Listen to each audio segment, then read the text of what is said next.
তারপর আছে মোহাম্মদ কানুনিয়া।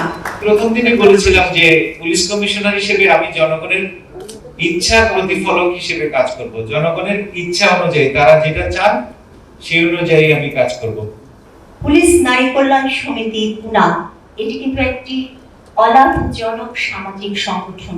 অংশগ্রহণ করে সমাজে, যেমন আজকে যে অনুষ্ঠানটি এখানে ওনাকে হাত দিয়ে কয়েকজন মানুষকে স্বাবলম্বী করার, এটি পুলিশের আমাদের রেজায় রাফিন সরকার বলেছে এর ইতিহাস এবং কিভাবে এটি আজকে দেশব্যাপী।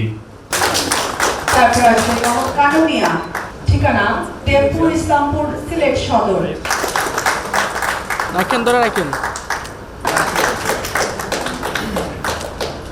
আমাদের আজকের এই আয়োজনের মাধ্যমে যারা 3টি ভ্যান, 5টি রিক্সা এবং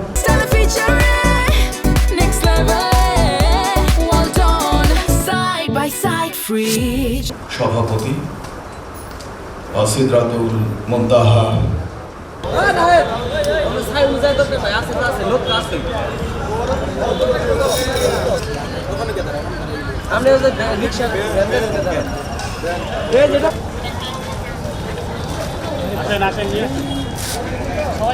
আসেন